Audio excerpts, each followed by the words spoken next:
fashion.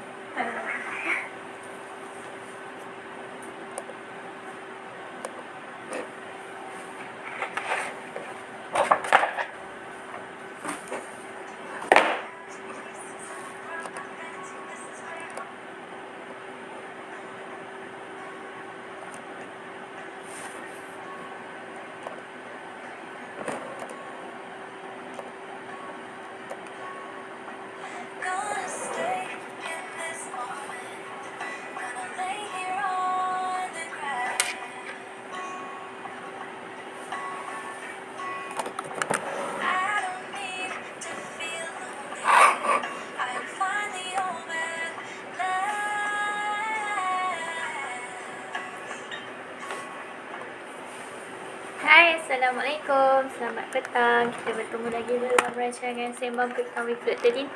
So, Dr. Din sangat busy hari ni. Dah berapa kali dah angkat stand nak letak phone elevation. Yes. Okay, jap. Tukar dah paper. Sekejap resip baru set fashion ni.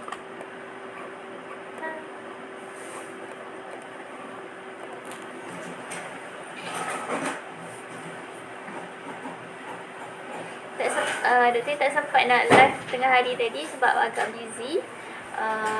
Banyak buat scan, banyak ambil darah, buat pemeriksaan kesihatan. Lepas tu ada maintenance ultrasound tu, dia datang untuk maintenance service kan. So tak sempat nak live. Dah banyak kali dah pegang stand ni, nak angkat letak atas meja, pasang je. Baru je nak tekan butang live tu, patient datang. Baru je nak tekan butang live tu, patient datang. So macam terpaksalah drag sampailah Sembang Petang. Tak sempat nak live dalam slot Ohana hari ni. So Doktor ni nak sambung yang live pagi tadi yang pasal tidur tu. Sebab bagi Doktor ni tidur ni sangat penting sebenarnya. Dia adalah ubat untuk banyak penyakit. Sebabnya Allah ciptakan tidur tu untuk manusia berehat, dia kembali pulihkan tenaga badan dia, dia dapat kembalikan fungsi sel-sel dalam badan, boleh mengawal berat badan, boleh mengawal tekanan darah, boleh mengawal emosi. So kalau orang yang tak cukup tidur ni, dia akan marah-marah, nak jadi tertekan, jadi cepat letih, lesu, otak dia tak boleh nak berfikir dengan elok kan. Sebab tu banyak, macam doktor cakap pagi tadi, banyak ubat-ubatan ni sebenarnya dia bagi kita mengantuk juga. Sebab dengan mengantuk, dengan tidur tu, dia boleh bantu pulihkan balik kesihatan badan kita yang kat mana-mana yang tak elok tu lah. Contohnya ubat sesama, ubat anxiety, ubat pening. So banyak dia bagi. Lepas tu dia boleh rehatkan badan kita juga. Sebab Allah buat tidur tu satu kewajipan sebenarnya untuk manusia ni, untuk dia jadi sihat. Allah jadikan malam tu, kenapa malam tu gelap? Sebab kalau siang manusia ni tak boleh nak tidur. Sebab dalam satu badan manusia ni, dekat otak dia, dekat pineal gland tu, dia ada sejenis hormon yang dirembeskan daripada pineal gland tu, dia dinamakan melatonin. Hormon melatonin ni dia hanya berfungsi dalam keadaan yang gelap. So kalau kita nak dapatkan, kita nak suruh badan kita sihat, kita kena tidur dalam keadaan yang gelap. Tak ada ni skrin, tak boleh ada lampu, tak boleh ada tak boleh pasang handset dekat dengan tidur. So kena letak jauh-jauh, kita kena tutup dia screen off supaya hormon melatonin ni boleh dihasilkan. Sebab dia akan distimulate dengan waktu yang dalam keadaan yang gelap, betul-betul gelap. So memang kalau nak ajar anak-anak tu tidur, kena ajar dalam waktu tutup lampu. Start daripada baby lagi. Sebab anak-anak ni bila dia dah biasa daripada baby dia tutup lampu, so nanti tak ada masalah kalau kita suruh dia tidur dalam keadaan gelap lah. Macam doktor ni memang selalu bising dekat budak-budak ni, suruh dia orang tutup lampu waktu tidur. Ataupun kadang-kadang tu dia orang takut ke apa ke kan. Sebab anak-anak doktor ni semua tidur bilik sendiri. Bila dia orang dah umur 3 tahun, 4 tahun tu, doktor ni dah tak bagi dah duduk sekali. Seawal 2 tahun setengah 3 tahun tu doktor ni memang suruh dia orang tidur bilik sendiri dah. Lepas tu memang ajar untuk dia orang tidur dalam keadaan gelap. Sebabnya tidur tu sangat penting untuk budak-budak. Kalau orang dewasa kita perlukan 7 hingga 8 jam sehari. Kalau kanak-kanak ni dia kena 8 hingga 9 jam untuk tidur. Sebab dia penting untuk dia membesar. Dia kalau dia tak cukup tidur, dia tak akan boleh membesar dengan sempurna. So memang kita nak suruh dia tidur dengan cukup dan berkualiti. Kita kena letak dia dalam keadaan yang gelap. Sejak baby lagi kita dah ajar dia tidur dalam keadaan gelap. Sebab dalam badan manusia ni ada hormon melatonin tu, dia berfungsi untuk kembali pulihkan sel-sel badan dalam manusia. And then dia hanya dihasilkan bila kita berada dalam keadaan yang betul-betul gelap. So kalau orang yang kurang melatonin ni, dia kalau dia tak cukup tidur, dia akan dapat darah tinggi, dia mudah nak dapat naik berat badan, mudah nak dapat heart attack, mudah nak dapat migraine, anxiety. So banyak penyakit kalau yang berpunca daripada tidur yang tak cukup. So macam mana kita nak tidur yang cukup ni dan tidur yang berkualiti? Pertama sekali kita kena tetapkan waktu tidur kita. Kita tu tetapkan dalam jadual harian kita nak tidur pukul berapa. Kita set mind kita, okay, by pukul 11 kita dah nak tidur dah. Tak boleh dah ada gangguan. Tutup handset, letak jauh-jauh handset. Lepas tu anak-anak pun make sure, kalau doktor ni biasanya doktor suruh dia orang tidur start pukul 9 lagi. Kalau baby tu dia bagus, dia tidur 18 jam, lagi bagus. Lagi lama dia tidur, lagi bagus untuk dia membesar dengan sihat. So kita set satu jadual waktu untuk diri kita. Pukul 11 aku mesti tidur, tak boleh dah. Kecuali lah orang yang kerja double shift ke shift tu tak boleh lah. Macam doktor pun on call kan. Takkanlah pukul 11 tu on call dah tidur, tutup telefon, matilah orang kat hospital tu. Kalau yang bukan bekerja shift ni dah memang ada pilihan, memang terpaksa untuk tidur dan elakkan daripada berjaga malam. Sebabnya kalau kita nak awet muda, ada kajian yang menunjukkan kalau kita nak kekal awet muda, kita kena tidur sebelum pukul 11. Sebab hormon melatonin ni biasanya dirembeskan pada waktu malam dalam keadaan yang gelap. So dia boleh kita bantu untuk kita kekal awet muda juga dan lindungi jantung kita. So biar jantung kita tu kurang risiko daripada terkena heart attack lah. Dan lagi satu, yang kedua, tadi tetapkan jadual tidur. Yang kedua adalah kurangkan tidur waktu siang. Maksudnya elakkan tidur lepas subuh kan. Rasulullah pun tak bagi kita tidur lepas subuh dengan lepas asar. And then dia galakkan kita untuk tidur sebelum zuhur tu 10 minit hingga 30 minit. Sebab dia panggil qailullah kan.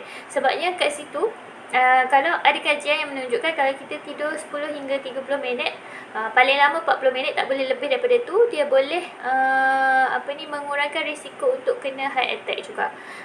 So banyak kelebihannya. Apa yang Rasulullah ajar kita ni sebenarnya kalau kita amalkan ni bagus untuk kesihatan kita dan diri kita. Bukan dekat akhirat je, tapi dekat dunia juga. Sebab kita memang banyak kena ikut contohi sunnah Rasulullah lah kan.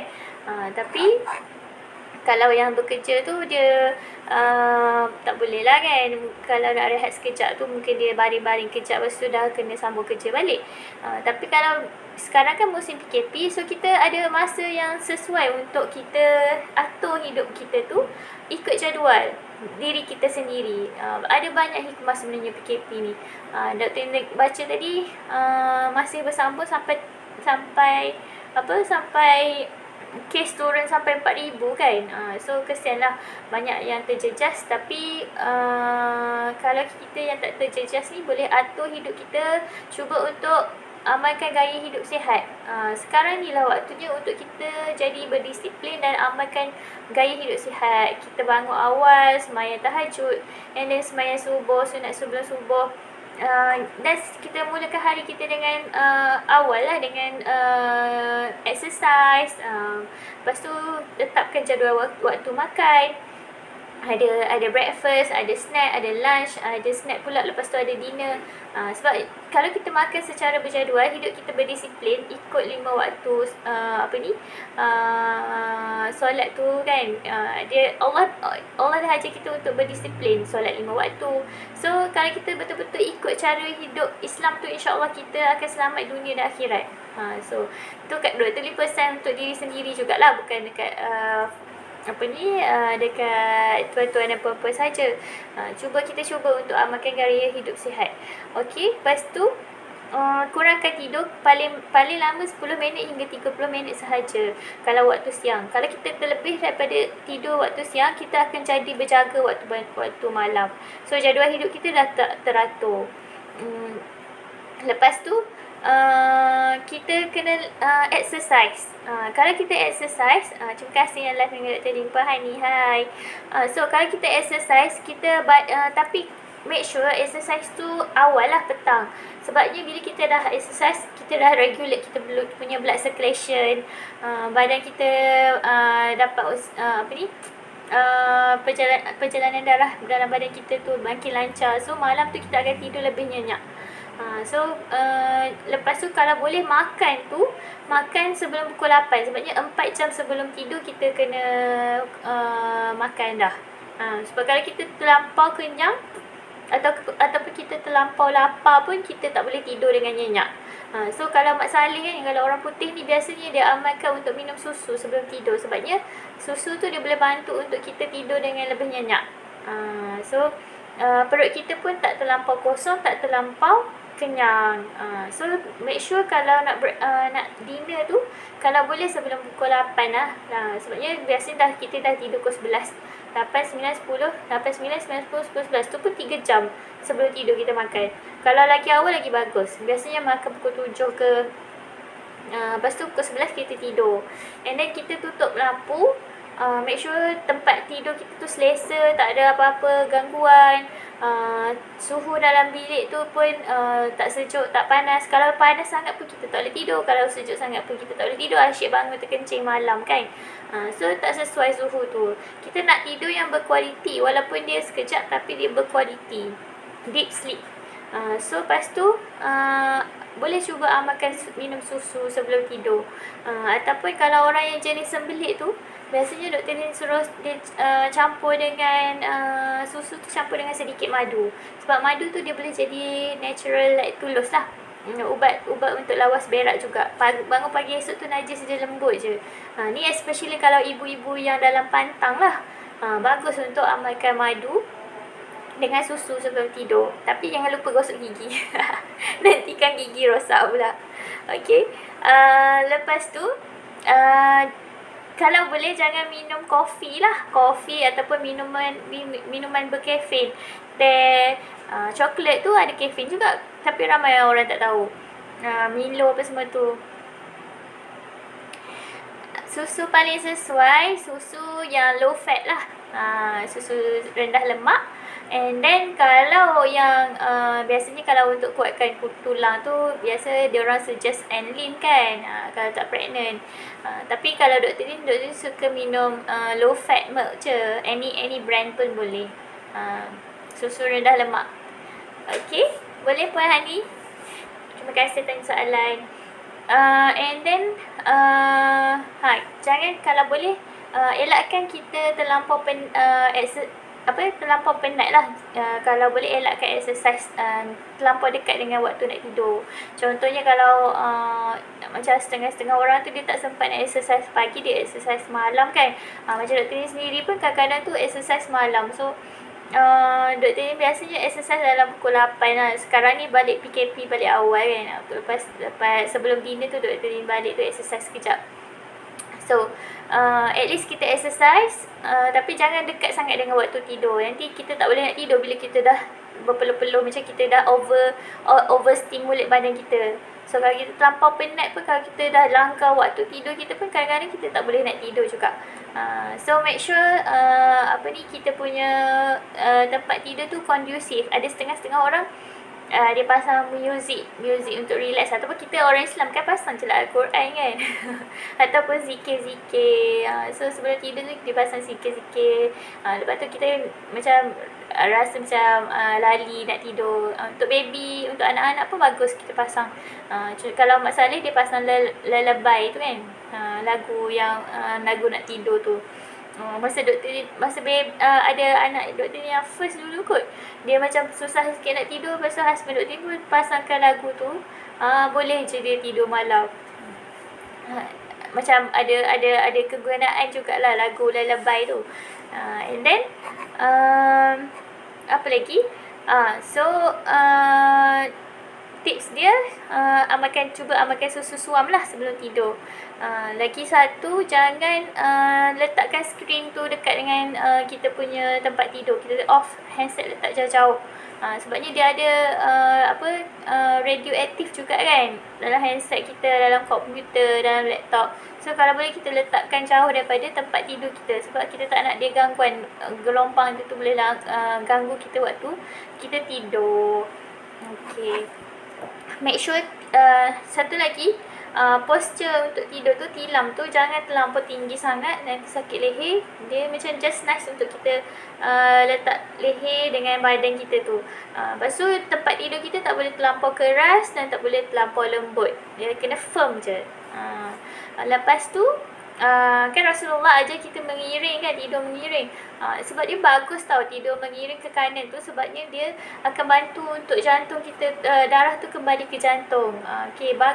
Macam perjalanan darah kita tu bagus. Sebab tu Rasulullah punya sunnah tu sangat bagus lah untuk kita amalkan. Ada hikmah dia kalau kita buat, insyaAllah. Apa lagi pasal tidur doktor nak share tadi? Sekejap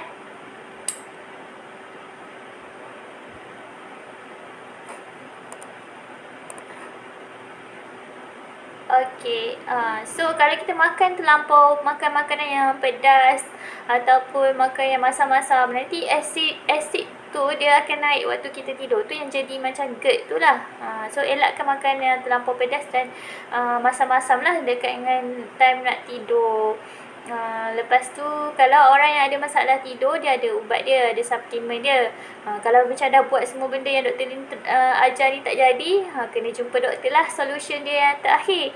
Sebab kadang-kadang tu orang yang ada penyakit darah tinggi and then orang yang ada penyakit kencing manis, dia ada masalah dengan tidur juga. Dan lagi satu, orang wanita lah yang nak menopause, dia akan ada juga, sebabnya ada perubahan hormon.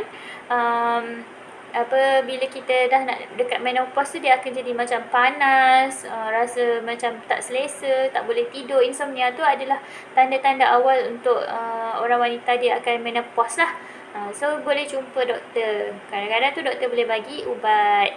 Okay, setakat tu dulu kot live Dr. Lin hari ni. Terima kasih yang live dengan Dr. Lin. Jangan lupa share video live ni supaya kita boleh kongsi information ni daripada kawan-kawan dan saudara mara.